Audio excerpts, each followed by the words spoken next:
Toby Perkins to move the motion. Well, thank you very much, Dr Hook. I beg to move that this House has considered Ashgate Hospice and palliative care in North Derbyshire. In late June of this year, Amanda, my fiancée, and I found ourselves, along with 3,000 others, dressed in bright pink T-shirts, wearing flashy pink bunny ears, and setting out from Chesterfield Football Stadium upon the annual Sparkle Night Walk, a fundraiser for Ashgate Hospice in North Derbyshire. Fundraisers raised over £385,000 that night. Another reminder about the precious place that Ashgate Hospice has in the hearts of the people of North Derbyshire. It's often said that everyone in North Derbyshire knows someone who has been helped by the hospice. It is impossible to overstate the affection held for it or the commitment that local people demonstrate to raising funds for it. Ashgate is a charitable hospice providing specialist palliative and end-of-life care for about 2,600 people each year across North Derbyshire. In October of this year came the devastating announcement that Ashgate was consulting on making as many as 52 posts redundant and planning to close 60% of its inpatient beds. Will the member give way on that point? Yeah. Fleet. Thank you. Thank you, Chair, and thank you for the member for giving way. So I've received so many emails from really concerned constituents about this. There was one that stuck out. She was a serving member of the Armed Forces, and she wrote to me about her elderly mother that recently passed away at Ashgate. So her daughter, who's stationed abroad, flew home to be with her mum and was able to spend 5 days and 5 nights of her last moments with her mother. Do you agree, does the member agree that we should all be extremely thankful for the high quality care that Ashgate Hospice gives to our constituents and beyond, and concerned about the reduction in beds and the loss of jobs? Well, I thank my honourable friend for that, and she's absolutely right. There's a reason that Ashgate holds this dear a place in people's hearts, and it's because at the lowest ebb, they have been there to provide that care, to provide that love, to provide that support at a time when all else was lost. And this is a story we hear so many times. And whilst this announcement caused shockwaves across the community, it did not entirely come as a surprise to Derbyshire MPs, who had for many weeks been attempting to get clarity between the then Derbyshire ICB and the hospice on a number of issues. Yeah, happily will do. John Whitby. For giving way, and he mentions other Derbyshire MPs. Many of my constituents have told me how Ashgate Hospice has been there for them at their darkest moments. Paula Reeve told me that what Ashgate did for her mother, Joan Dempsey, felt nothing short of miraculous. And she also said that the time was a very precious gift, and my family remain in debt to all the staff at Ashgate. So does my honourable friend agree that we owe it to individuals like Paula to ensure that Ashgate Hospice gets the funding it needs to continue these valued and vital services? Well, I absolutely do, and I thank him for that. And I think it's important to say for those watching that a half-hour debate is primarily an opportunity for a single member to raise something with the Minister and to get that ministerial response. But as my honourable friends from Derbyshire Dales and Bolsover have made clear, this is an issue that is felt incredibly passionately right across the North Derbyshire community. I know my colleague, the honourable member from North East Derbyshire, would also have been here if she wasn't serving on MOD business in Gibraltar. So this is something that many of us feel very passionately about. And it is, I think, important now to get across that we wanted to establish in those meetings what exactly the ICB's current funding was paying for. Secondly, how this benchmarked against the overall level of funding that hospices were receiving in other areas. And finally, trying to get agreement about an interim level of funding to enable the hospice to continue providing the level of care currently provided, whilst a more detailed investigation into the current cost of care could be commissioned. I'll give way to the Honourable General. Bringing that, I spoke to him beforehand to suggest him perhaps a helpful intervention. And the fact is, as he rightly said, fundraising is absolutely clearly important for the hospice, but the NHS funding never covers only a real fraction of the cost.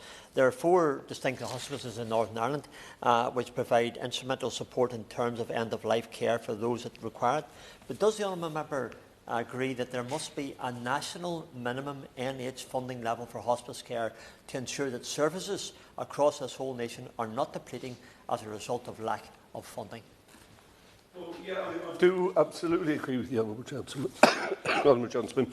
And I think that one of the frustrations that many of us in Derbyshire felt is that there is no clarity on what a reasonable level of funding is, what an expectation is. And so there are rumours flying left, right and centre. And in the middle of all this, we have the staff, we have the patients, we have the fundraisers who are left wondering who to believe and what the clear situation is. So I hope when we hear from the Minister, we will be able to learn more about this. Now, the ICB back in the summer produced a comparison with NHS-funded care in the south of the county in an effort to show MPs that Ashgate Hospice was too expensive, although the ICB themselves have now disowned this comparison.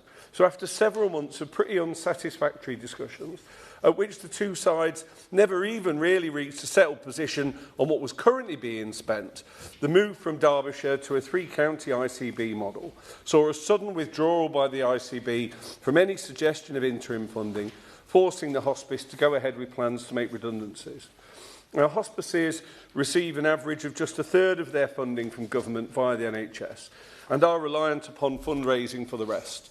The contribution from government fell dramatically under the 14 years of the last government, leaving the gap for charitable hospices to make up even larger. And year on year, hospices like Ashgate have expended any fat in reserves and are now faced with intolerable financial pressures. In today's debate, I'm seeking to make the case for a more equitable funding settlement for all hospices, to try and ascertain greater clarity about the particular situation in Derbyshire, and to see if there is anything that can be done to stave off these terrible service closures and redundancies to nurses and to an institution that provides outstanding palliative care. And I'd like to begin by touching upon the national context. Hospice UK published research last month that 57% of hospices ended the last financial year in deficit, with 20% recording a deficit of over £1 million. This is actually a slight improvement from a staggering 62% of hospices who recorded a deficit a year before, thanks to the emergency £100 million of additional funding provided by this government. Now, a health system that relies upon a sector to provide care which is so chronically underfunded that 57% are in deficit, is simply not functioning. And the government are right to make assisting hospices like Ashgate to get back on their feet a real priority. Now, whilst it is true that this was a crisis that evolved under the last government and sat there on the ballooning list of things to do when this government came to power, many hospices like Ashgate had spent year after year dipping into their reserves and had no fat left to cut when the government's welcome increase in funding was accompanied by the rising employers' national insurance, the minimum wage increases, the NHS pay increase, which obviously relevant to the wider health community. And so there are many hospices on the brink. And so I join the call of many other MPs from across the country for a more generous funding settlement that recognises the crucial role that hospices play in our health system. Turning now to the local situation, it is immensely frustrating to all the Derbyshire MPs, to staff, to unions and to local fundraisers that even at this stage there seems to be a lack of clarity about what the current cost of care is and how this benchmarks against hospices nationally. In a letter I received yesterday from the ICB, there is a repeat of the suggestion that the ICB has offered to commission an independent review and some financial mitigation linked to specific and agreed service mitigations funded up to £100,000. Indeed, the ICB repeat their view that these financial investigations will be necessary if sustainable solutions are to be found to funding palliative care going forward. Ashgate's view is that from their perspective there is no lack of clarity on what money is being spent on, and that they've demonstrated this to the ICB's Director of Finance in a recent visit. This situation basically still seems largely unchanged since late October. However, many staff face the threat of redundancy, and in the run-up to Christmas, some staff have reluctantly and heartbreakingly chosen to leave the hospice. Now, for any member of staff in any profession, a job being under threat before Christmas would be deeply worrying. But it is important to stress, Dr. Hook, that nurses in the inpatient wards at Ashgate Hospice are not just any member of staff. As we've heard from my colleagues already, these nurses provide support for patients and families at their very darkest hour.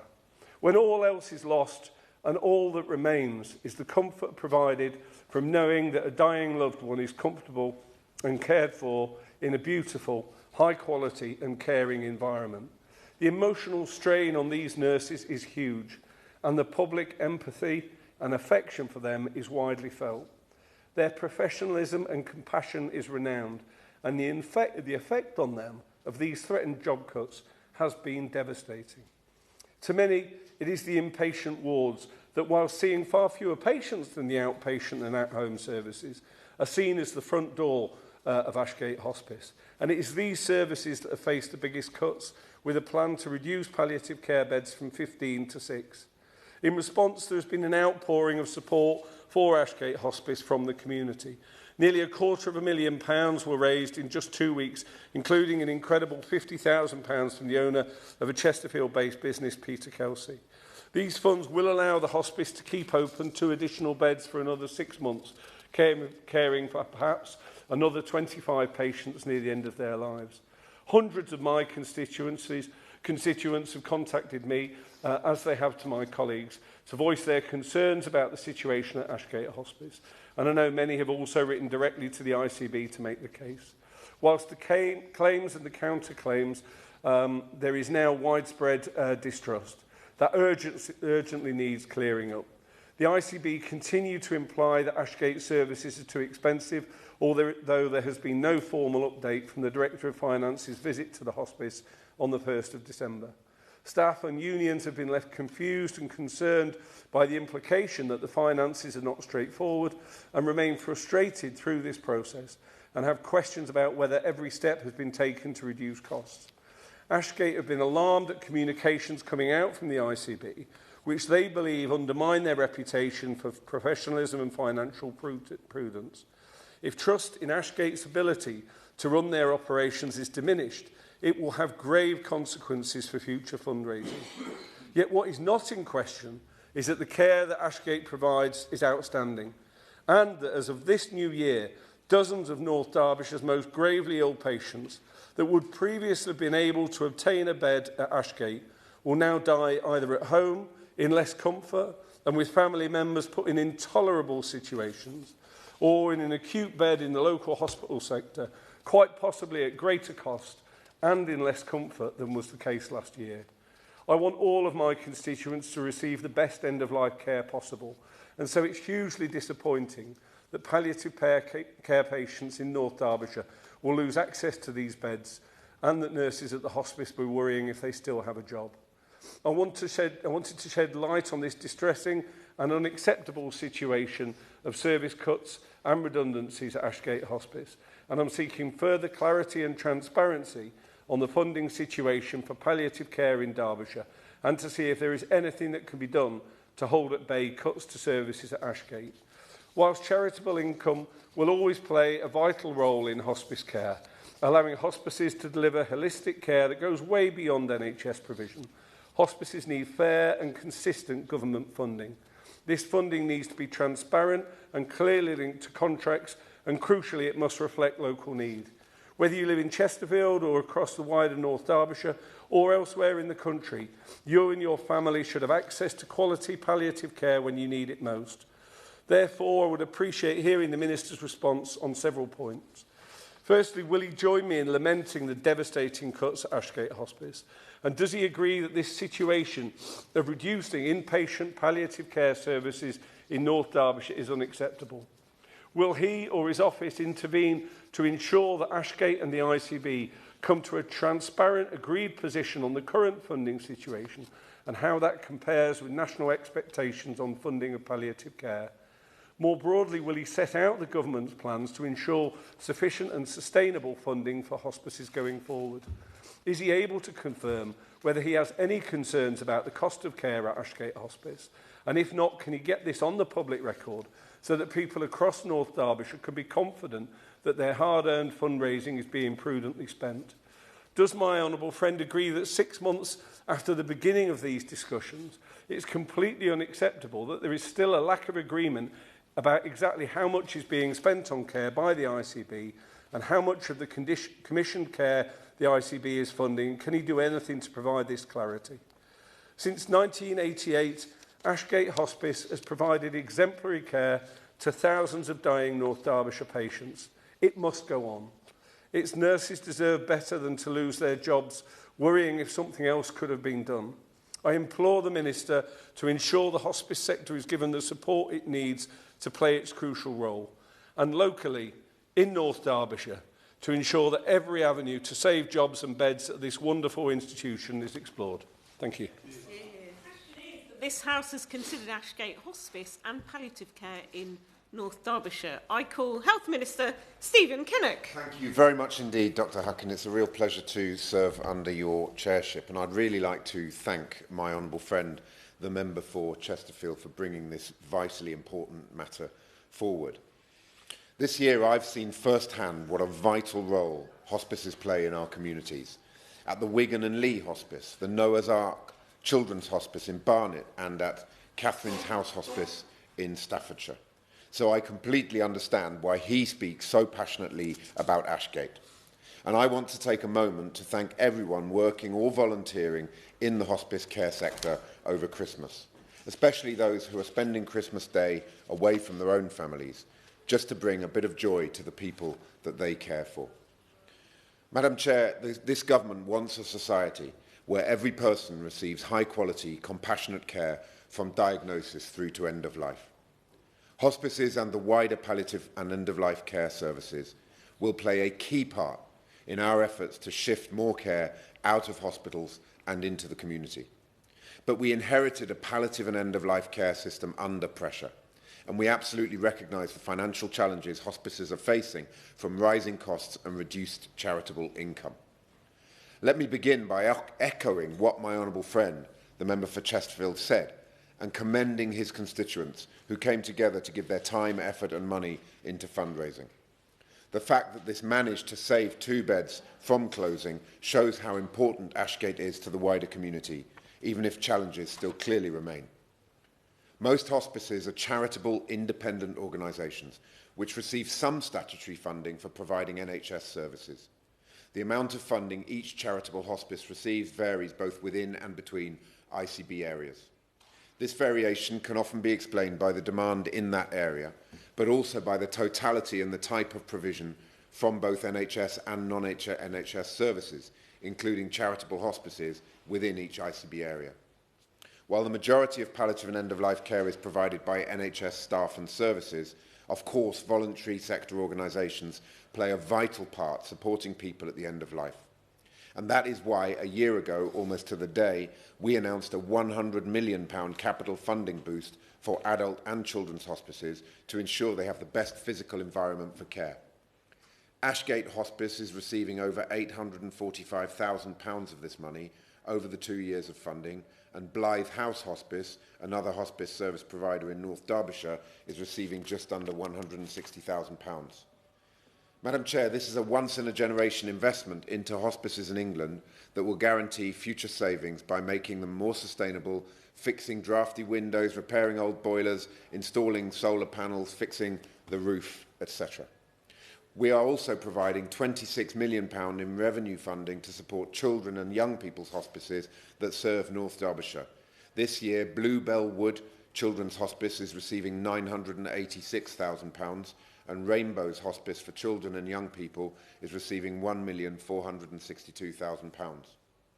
Our priority was to protect children's hospices from facing a cliff edge of yearly funding cycles through multi-year settlements. And so we were delighted to confirm this funding would be in place for the next 3 financial years. This money will be at least £26 million each year, adjusted for inflation, allocated via ICBs to children's hospices in England, or around £80 million over the 3 years in total. But having said all of that, I do not for 1 second want to give the impression that I'm downplaying the issues that my honourable friend has raised, nor do I believe that this money is a silver bullet for all the issues that we face. As he points out, integrated care boards are responsible for the commissioning of palliative care services to meet the needs of the people they serve. My understanding is that what NHS Derby and Derbyshire ICB call their core contract value, the baseline funding in the contract with Ashgate Hospice, has increased by 55% since 2022. So that represents a higher share compared to uplifts the ICB have provided for other NHS services through its hospital trusts and other providers. I am aware that the ICB has been working with the Ashgate team over several months to understand why their costs have risen quite significantly over the last financial year. They've also offered £100,000 towards an independent review, which would then be linked to a future service specification. In other words, the way in which the ICB provides funding to the hospice in future. Derby and Derbyshire ICB has committed to develop a new service specification for palliative and end-of-life care to inform its contracting going into 26-27, and to engage on a new model of palliative and end-of-life care across the ICB cluster, aligning to the 3 shifts set out in the 10-year plan and delivered through the neighbourhood health model of delivery. However, it is clear from my honourable friend's speech that there are 2 sides to this story, and that it appears that there is a gulf in understanding between the ICB on the one hand and the management team of Ashgate on the other, and the community. That is clear from everything my honourable friend has said and from other interventions. I would therefore be more than happy to broker a discussion between the ICB, between concerned members of Parliament and the hospice to get to the bottom of what's going on, because it feels to me, until we've got everyone on the same page as to what is happening with the costs, where the problems lie in terms of provision, and making sure that we do absolutely everything we can to retain this vitally important service. But it feels like the dialogue between the ICB and the management team and the hospice is not working. And I am more than happy to try to intervene to help to make that work. And perhaps we could, I could sit down and discuss that further with my honourable friend and other colleagues. As I said earlier in my remarks, the delivery of healthcare is largely devolved in England, and ICBs are responsible for the commissioning of palliative care services to meet the needs of local people. At this time, beyond the £100 million capital funding and £80 million revenue funding for children's hospices, we're not able to offer additional funding from the centre as things stand, although we are looking and exploring other opportunities. As I told the sector in a speech to the UK Hospice Conference in Liverpool last month, I know that this is not the message the sector wants to hear, and it's certainly not the message that I want to deliver. But with the public finances in the state that they're in and the state that we inherited, I have to recognise the Chancellor has made some tough trade-offs to support our public services, especially the NHS, in the context of the debt interest payments that actually surpass the entirety of our education budget as things stand. But in these challenging circumstances, we are trying to support the sector in other ways. We are developing the first ever palliative care and end-of-life care modern service framework, or MSF for England. This will be aligned with the ambitions set out in our 10-year health plan. We will closely monitor the shift towards strategic commissioning of palliative and end-of-life care services to ensure that services start bringing down variation in access and quality. While there's a lot of diversity in contracting models across the hospice sector, we will consider contracting and commissioning arrangements as part of this framework. In the long term, this will aid sustainability and help hospices to plan ahead. So the MSF won't just drive improvements to services patients receive at the end of life. It would start helping ICBs to address challenges in access, quality and sustainability and the variations in those.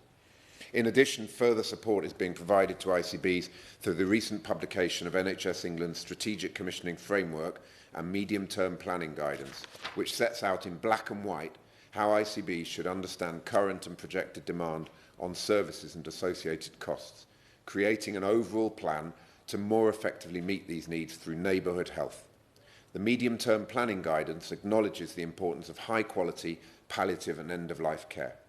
The guidance makes clear that from April next year, ICBs and providers must focus on reducing unnecessary non-elective admissions and bed days from high priority cohorts, and that, very importantly, includes people with palliative care and end-of-life care needs, and enabling patients requiring planned care to receive specialised support closer to home.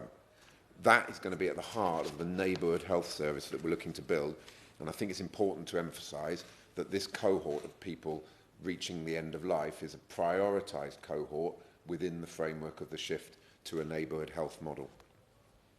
I hope that these measures will reassure my honourable friend of this government's commitment to the sustainability of the palliative care and end-of-life care sector, including hospices such as Ashgate Hospice.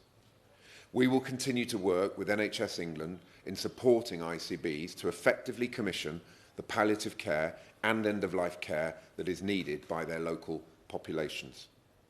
Madam Chair, the work that our hospices do to support people in the sunset of their lives, to support families in their grief and bereavement counselling at their most vulnerable moments, is utterly priceless. It is a sad reflection of the dire fiscal position that we inherited and the dire state of our public services in general that we can't give more than the extra support that I've outlined. But we are doing everything we can to support the sustainability of the sector in the long term while tackling inequalities and unwarranted variation in the quality and quantity of service provision. So to sum up, really, I think what I would say to my honourable friend is that strategic commissioning of palliative and end-of-life care services is not working anything like as well as we want it to work, frankly, across the country.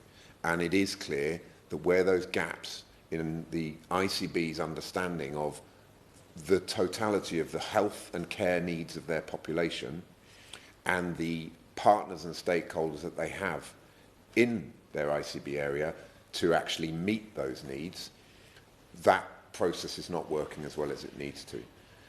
So that is what the modern service framework for palliative and end-of-life care seeks to address. We don't have many MSFs. We've commissioned, I think, 3 or 4 MSFs in total across the entirety of what the DHSC is doing. So I think it reflects the importance that we attach to palliative and end-of-life care.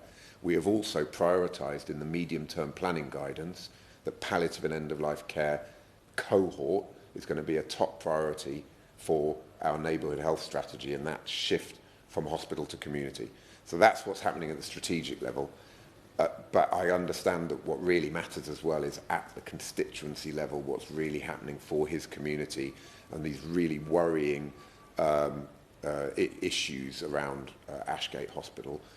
So I think there's something in terms of more the detail of what's going on specifically that I would be very happy to work with him and to see what we can do with the ICB and other key players and stakeholders to address the specifics of that issue. So I think there's a strategic challenge for us, but also opportunity. And then there's a more specific issue that I'd be more than happy to work with him on. Madam Chair, happy to give the floor back to my honourable friend for any closing remarks he may wish to make. 30-minute one, actually. I think it was in the preamble that it's prohibited to have a right of reply. But the two of you, I'm sure, can confer after. Okay, unless he wishes to intervene on me, of course. Well, I'm grateful to my honourable friend, and I welcome what he said tremendously. I think it's important to get on the public record the 55% increase since 2022, because there are many people contacting me saying, why have you made cuts? Actually, you know, there is, from Ashgate's perspective, a £250,000 a month shortfall in terms of what they're spending, but there hasn't actually been any cuts. It's important people understand that. I very much welcome his intention to broker a discussion, and we would be very keen to take him up on that. I think both staff and fundraisers are just not sure of what they know on this, and they would very much welcome someone independent coming in and providing that space between the ICB and the hospice. I welcome what he said about the neighbourhood funding model and the recognition that this is a sector in crisis. But right now there is a need on a local basis for us to address those matters that he's raised, and I thank him very much for his commitment to doing so. I thank my friend for that intervention. I think we have a plan for next steps and look forward to discussing those further with him. Thank you, Madam Chair.